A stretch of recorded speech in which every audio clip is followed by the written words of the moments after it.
nós falamos de interdição em caso de pessoas que têm problemas intelectuais, deficiência intelectual.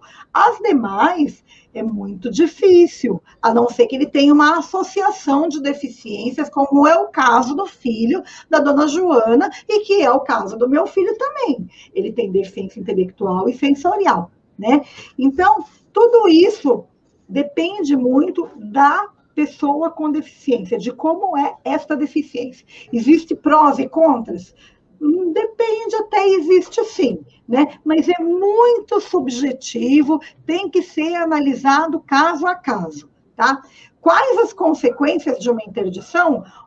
O doutor falou, a professora dele falou, é a morte da vida civil. Ele não é mais uma pessoa que comanda a sua vida. Mas o meu filho não comanda a vida dele, então não tenho nenhuma consequência negativa, tá? Mas precisa se analisar qual é o grau dessa deficiência e se realmente, e o juiz faz isso. Vocês têm uma ideia, não só o perito veio na minha casa, como veio um oficial de justiça, a mando do juiz, observar em que condições o menino vivia, tá? Isso estava no último mandato, no último documento que eu recebi do juiz. O oficial de justiça entrou na minha casa, né, observou, a pedido do juiz, como eram as condições de vida do menino, né? Bom, terminamos, eu acho, doutor, essa parte? Acho que sim. Né? Sim, acho que está bem explicada essa parte.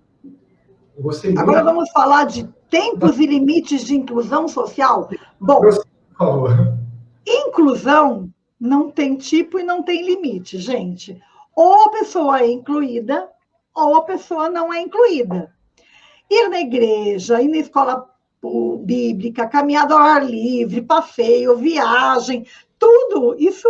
Como que você vai impedir uma pessoa com deficiência de participar da vida? Né? Vida civil é uma coisa. Assinar documentos, vender propriedades, né? Abrir conta em banco, ter cartões de crédito, isso é vida civil. Isso é uma coisa. Agora, viver é para todos, né? Ir na igreja, ir na escola, caminhar, passear, estudar, né? Viajar. Pode baixar um pouquinho, Caco. Tentar, deixa eu ler ali. Peraí, deixa eu achar aqui o mouse para poder... Isso, acha o mouse. É que é duas telas. É duas telas. Tentar estudar em nível médio no Enem, tentar faculdade pública. Peraí. Aí complica.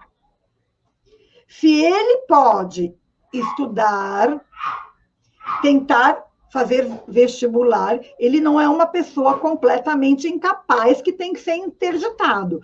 Por que você faz faculdade? Você faz faculdade para ter uma profissão.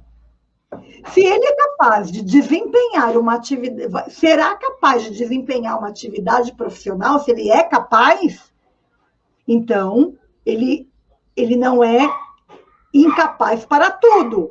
Olha lá os contras da interdição, certo? Você sempre tem que pensar para que serve, por exemplo, a faculdade. Você vai formar um profissional, tá? A interdição é para casos onde a pessoa é absolutamente incapaz, tá?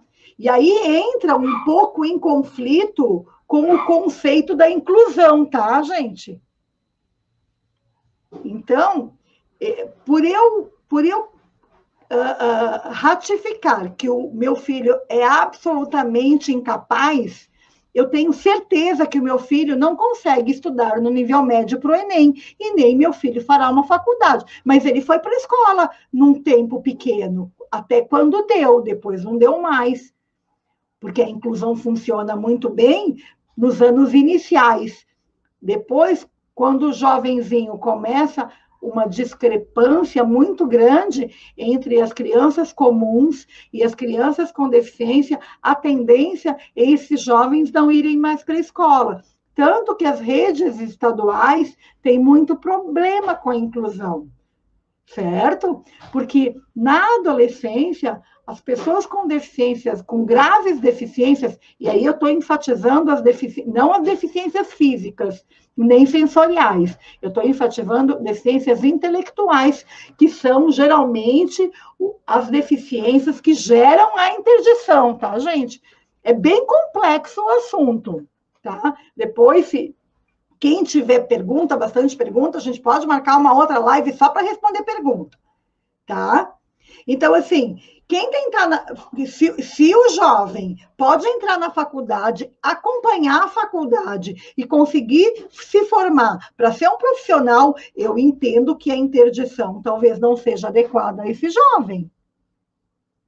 Certo? O doutor está falando besteira? Não, está certinho. Está certinho. A interdição certo?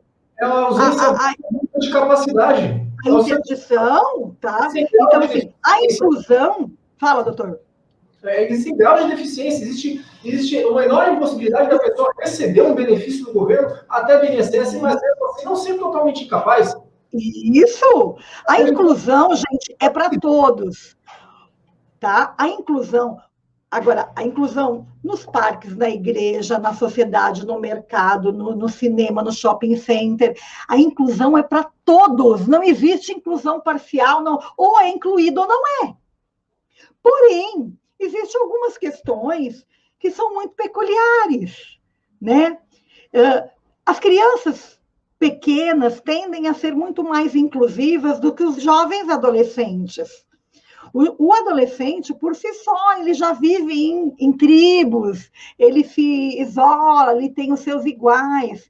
Um jovem com deficiência sofre muito, né? Porque ele procura os seus iguais. Geralmente, ele vai encontrar os seus iguais nas instituições do terceiro setor.